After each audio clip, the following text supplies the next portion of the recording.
이스라엘과 팔레스타인 무장정파 하마스 간의 전쟁이 계속되면서 FBI는 미국 내에서도 유대인을 겨냥한 테러 위협이 증가하고 있다고 경고했습니다.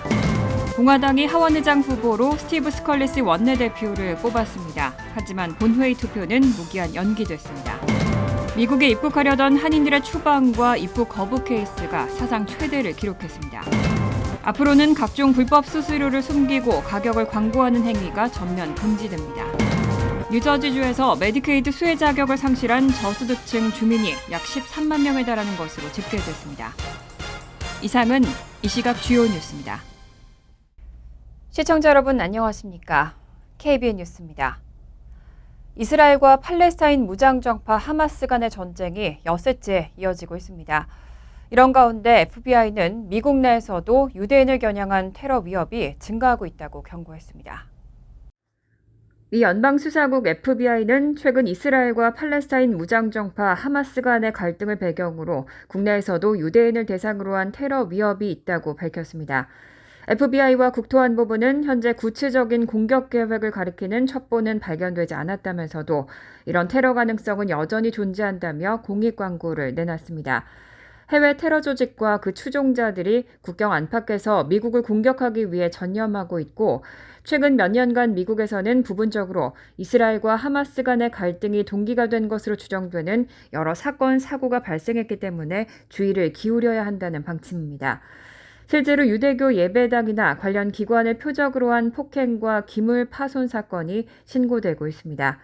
특히 최근 유타주 솔트레이크 시티에서는 유대교 회당 3곳에 폭탄 테러 협박이 들어와 대피하는 상황도 발생했고 뉴욕에서는 친이스라엘과 친팔레스타인 집회가 동시에 일어나며 충돌이 발생해 경찰이 개입하기도 했습니다.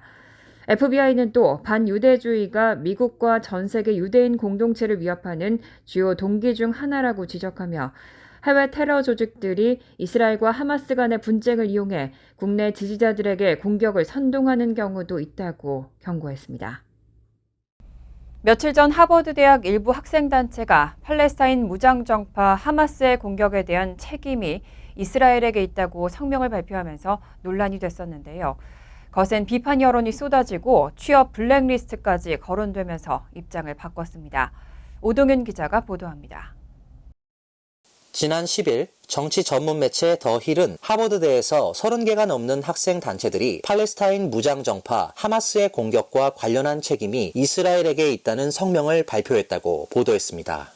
이후 이런 학생들의 성명에는 비판 여론이 몰려들었습니다. 특히 금융계에서 주도적인 역할을 하는 유대인 대기업 CEO들은 이들을 취업 블랙리스트에 올리려는 움직임도 보였습니다. 하버드대 교지인 하버드 크림슨은 이번 사태에 대해 총장과 교내 교직원 500여 명 및 학생 3,000명이 하마스를 지지하는 성명이 매우 잘못됐고 모욕적이라는 입장을 밝혔고 여기에 17개의 학생 단체가 합세했다고 전하는 등 일부 학생 단체들의 입장이 학교를 대변하지 않는다고 거리를 두기도 했습니다. 이런 비판 여론에 하마스를 지지하는 성명에 서명했던 34개의 학생 단체 가운데 4개의 단체는 이미 성명을 철회했습니다. 하버드 내 학생단체 가운데 하나인 하버드 궁구루는 텔레그램을 통해 하버드 팔레스타인 위원회가 발표한 성명에 공동 서명한 것에 대해 공식적으로 사과한다며 자신들의 서명을 철회했다고 전했습니다. 하버드대 서남아시아 학생 모임도 최근 서명에 동참한 것에 공식으로 사과한다며 테러 조직 하마스의 학살을 강력히 비난한다며 입장을 선회했습니다. 이와 관련해 뉴욕포스트는 특히 월가의 비판이 하마스에 동조했던 학생들의 입장 변화를 끌어낸 것으로 보인다고 분석했습니다. 월가는 하버드대생들이 졸업 후 선호하는 업종인데 대부분 유대인들이 주도하고 있습니다. 헤지펀드계의 거물인 빌 에크먼 퍼싱스퀘어 캐피탈 회장은 자신의 소셜미디어에 이스라엘을 비난하는 성명에 서명한 학생들의 명단을 구하고 있다며 이들을 고용하지 않겠다는 입장을 밝힌 바 있습니다. KBN 뉴스 오동윤입니다. 공화당이 하원의장 후보로 스티브 스컬리스 원내대표를 뽑았습니다. 하지만 실제 하원의장을 뽑기 위한 본회의 투표는 무기한 연기됐습니다. 공화당은 어제 비공개로 진행된 회의를 통해 스티브 스컬리스 원내대표를 하원의장 후보로 선출했습니다. 스컬리스 후보는 이날 표결에서 113표를 얻으면서 트럼프 전 대통령의 지지를 받았던 짐 조던 하원 법사위원장을 14표 차이로 이겼습니다. 하지만 본회의 투표는 연기됐습니다. 하원은 당초 이날 오후 3시 본회의를 열고 하원 의장 선출 투표를 진행할 예정이었지만 예정 시간을 2시간도 남겨놓지 않고 일정을 전격 연기했습니다. 워싱턴 포스트는 이와 관련해 스컬리스 원내대표가 조던 의원을 지지했던 의원들의 표를 확보하기 위해서 여전히 작업을 진행 중이라는 사실을 보여준다고 지적했습니다. 하원 의장은 본회의에서 과반 득표로 선출되는데 현재 공화당의 의석은 민주당과 근소한 차이로 우위를 차지하고 있습니다. 때문에 공화당 내 이탈표가 발생할 경우 지난 1월 케빈 메카시 전 하원 의장 선출 때처럼 혼란이 재현될 가능성이 있습니다. 이탈리아 이민자의 후손인 스컬리스 의원은 1996년부터 루이지애나주 주 하원 의원과 주 상원 의원을 거친 뒤 2008년부터 연방 하원 의원에 9차례 당선된 중진입니다. 그간의 활동으로 보수주의적 입장을 밝혀왔고 특히 총기 규제에 반대하는 입장을 취하고 있습니다.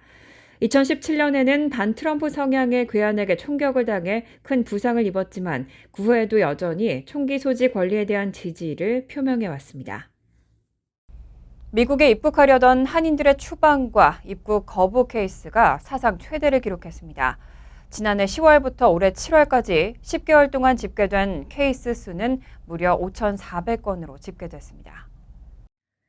시라큐스대가 이민 세관 단속국과 세관 국경 보호국 자료를 분석한 결과 미국 내 공항과 지상 국경 검문소를 통해 미국에 입국하려다가 체포되거나 입국이 거부된 한인 케이스는 지난 10개월 동안 5,407건에 달했습니다. 한인 추방 및 입국 거부 사례에 관한 통계는 시라큐스대 산하 업무기록평가센터가 집계를 시작한 2012년 1,707건을 시작으로 2019년까지는 2,000건 정도였습니다. 그런데 2020년 2,656건, 2021년 3,082건, 2022년 4,170건으로 급증했습니다. 주요 입국 거부 사유로는 비이민 비자 소지자의 비자 기간 만료 등의 문제가 2,666건으로 가장 많았습니다. 그 다음으로는 승무원 관련 케이스 1,859건, 비자 면제 프로그램을 통한 입국자 거부 케이스가 717건이었습니다. 특히 이 기간 동안 17명은 영주권자인데도 입국 과정에서 추방됐거나 추방재판 출두서를 받은 것으로 나타났습니다. 이외에도 서류가 없거나 과거 범죄 기록이 발견돼 입국이 거부된 케이스도 확인됐습니다. 최대 적발 지역은 뉴욕 버팔로의 나이아가라 폭포 국경 검문소로 898명이 적발됐고 워싱턴주 블레인 국경 검문소에서는 711건, 텍사스 포트와서 국경 검문소 564건, 텍사스 휴스턴 검문소에서 458건 순으로 집계됐습니다. 이 문제에 대해 이민법 변호사들은 난민수 증가와 함께 신분 검사가 까다로워지고 입국이 거부되는 경우가 늘어났다는 점을 지적하면서 범죄 기록 등이 있다면 해외로 출국했다가 재입국할 경우를 대비해 필요 서류를 미리 준비하라고 강조했습니다. 한편 같은 기간 미 전역의 공항과 국경 검문소 등에서 입국이 거부된 외국인은 약 89만 4,501명으로 역시 사상 최대 규모를 기록했습니다. 지난달 애틀랜타에서 발생한 종교단체 관련 살인사건 기억하시죠? 한인 6명이 30대 한인 여성을 감금해 사망에 이르게 한 사건이었는데요. 용의자 3명의 어머니로 알려진 50대 한인 여성이 감금과 살인 등의 혐의로 추가로 체포됐습니다. 최근 애틀랜타에서 발생한 종교단체 그리스도의 군사와 관련된 살인사건에서 또 다른 한인 여성 54세의 이모 씨가 체포됐습니다. 어제 귀넷 카운티 경찰은 한인 여성 이모 씨를 살인, 사체 은닉, 감금, 증거 인멸 혐의로 체포했다고 발표했습니다. 이 여성은 이미 체포된 6명의 한인 용의자 가운데 세 형제의 어머니로 확인됐습니다.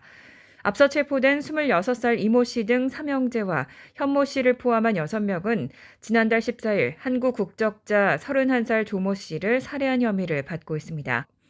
귀넷 카운티 경찰에 따르면 이들은 이 씨 가족 소유의 로렌스빌 자택에서 피해자 조모 씨를 감금한 채 몇 주 동안 음식을 주지 않고 폭행을 가해 영양실조로 사망에 이르게 했습니다. 발견 당시 조 씨는 몸무게가 31kg에 불과한 것으로 알려졌습니다. 또 현모 씨는 지난달 10일 조 씨의 시신을 자동차에 싣고 애틀랜타 한인타운 찜질방 주차장에 버렸다는 혐의를 받고 있습니다.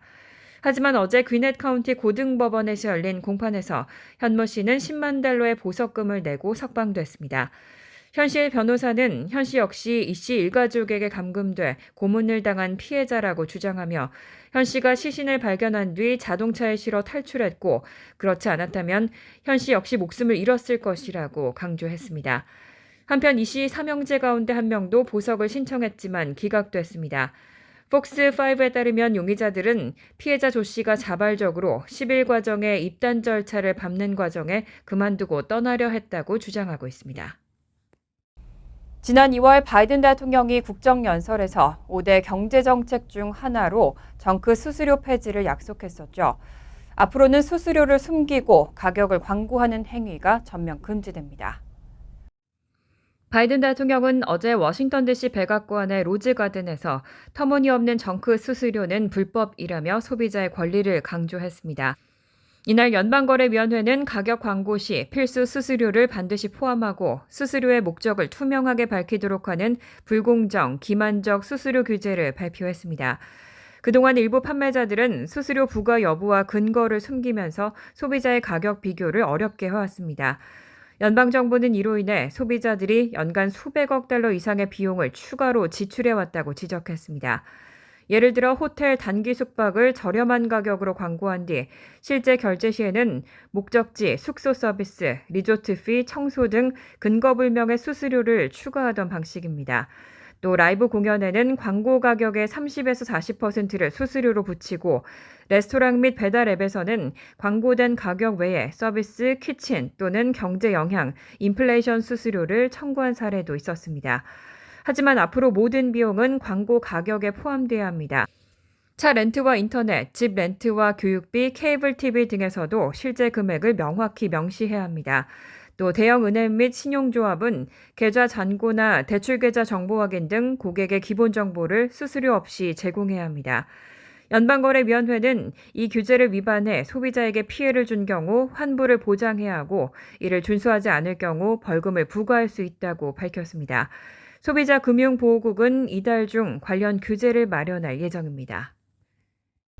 코로나19 대응 조치로 시작된 메디케이드 가입자 유지 조치는 지난 4월 종료됐습니다.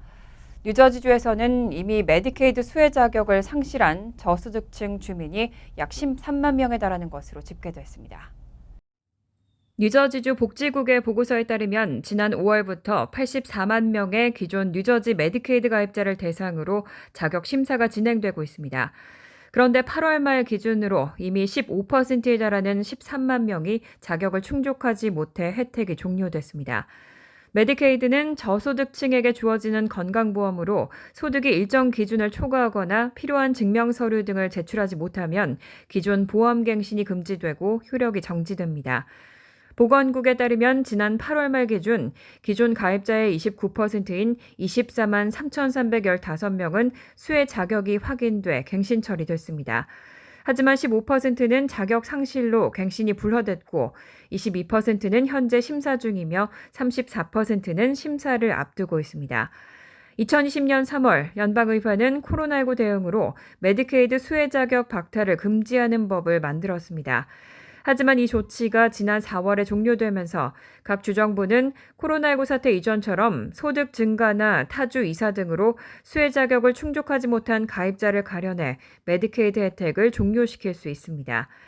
한편 뉴저지 주정부는 수혜 자격 심사를 천천히 진행하겠다고 약속한 만큼 가입자들에게 전화나 문자 메시지, 우편 등을 통해 지속적으로 자격 증명에 대한 정보를 제공했다고 밝혔습니다. 뉴욕시에서는 내년 가을부터 주거용 빌딩의 쓰레기를 컨테이너에 담아서 배출해야 합니다. 또 2026년부터는 뉴욕시의 공식 쓰레기통에 담아서만 배출해야 할 전망입니다. 어제 에릭 애담스 뉴욕시장과 제시카 티시 청소국장이 내년부터는 주거용 빌딩에서 발생한 쓰레기를 컨테이너에 담아서 배출해야 한다는 정책을 발표했습니다. 이 정책은 주거용 유닛이 9개 이하인 모든 빌딩에 적용될 예정입니다. 제도가 시행되는 내년 가을부터 2026년 봄까지는 어떤 컨테이너든 이용할 수 있지만 2026년 여름부터는 뉴욕시 공식 쓰레기통을 사용해야 합니다. 앞으로는 현재 직원들이 직접 쓰레기를 트럭에 던져서 수거하는 방식에서 벗어나 자동화된 트럭을 도입하고 수거 시간과 비용을 줄이겠다는 게 목표입니다. 이를 위해 청소국은 ASL이라는 새로운 자동 쓰레기 수거 트럭을 개발 중이고 이와 호환되는 쓰레기통도 개발 중입니다. 이 쓰레기통은 시민들의 수요에 맞게 다양한 크기여야 하고 쥐 등의 동물로부터 쓰레기를 보호하고 직원들이 사용하기에도 편리해야 합니다. 의무인 만큼 쓰레기통의 가격은 상대적으로 저렴하게 일반 사이즈 기준 50불 이하로 책정될 예정이고 한 번 구매하면 최소 10년 동안 사용할 수 있을 것으로 보입니다. 단 주거용 유닛이 10개 이상인 대형 건물은 이 정책에서 제외됐습니다. 대형 건물에 적합한 쓰레기통을 설치할 적절한 위치가 없기 때문입니다. 또 대부분의 이런 건물들은 이미 자체적으로 쓰레기 수거 시스템을 갖추고 있는 것으로 나타났습니다. 간추린 소식입니다.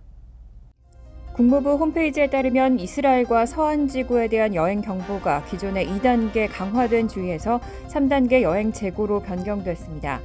요르단강 서한지구는 하마스와 별개 정당인 파타 정파가 집권한 지역으로 현재까지는 별다른 무력 충돌이 일어나지 않고 있습니다. 하지만 하마스 공격에 동조하는 집단의 시위나 테러 위협 등이 늘어난 데 따라 이스라엘 본토와 함께 여행 경보가 상향된 것으로 보입니다.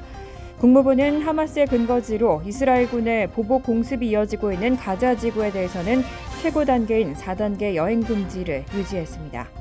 노동부는 오늘 9월 소비자 물가지수가 지난해 같은 달과 비교해 3.7% 상승했다고 발표했습니다.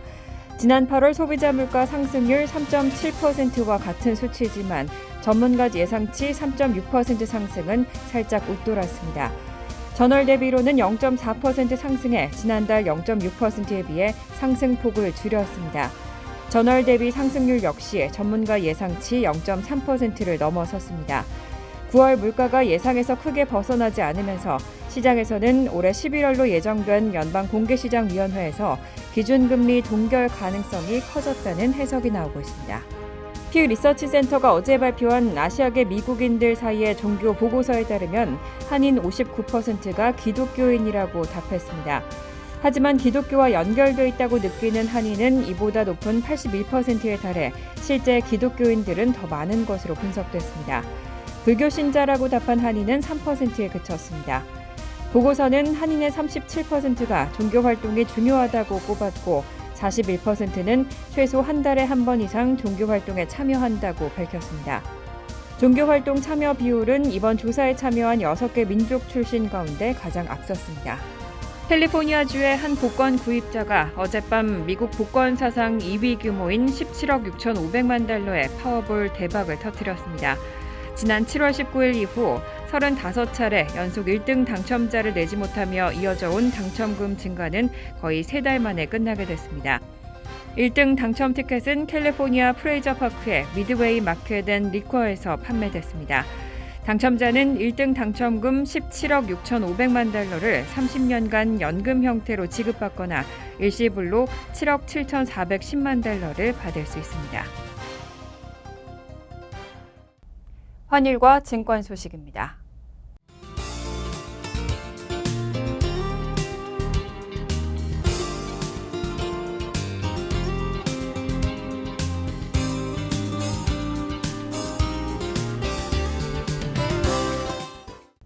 이어서 날씨입니다.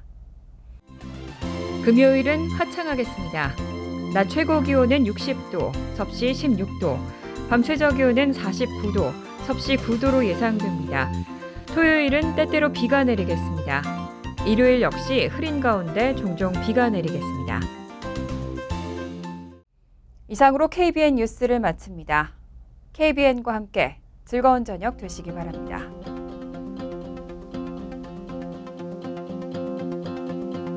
미 동부 최대 한인방송 KBN이 제작하는 KBN 뉴스는 웹사이트 mykbn.com 그리고 유튜브와 페이스북에서 다시 보실 수 있습니다. 좋아요, 구독, 알림 설정은 뉴스 제작에 큰 도움이 됩니다.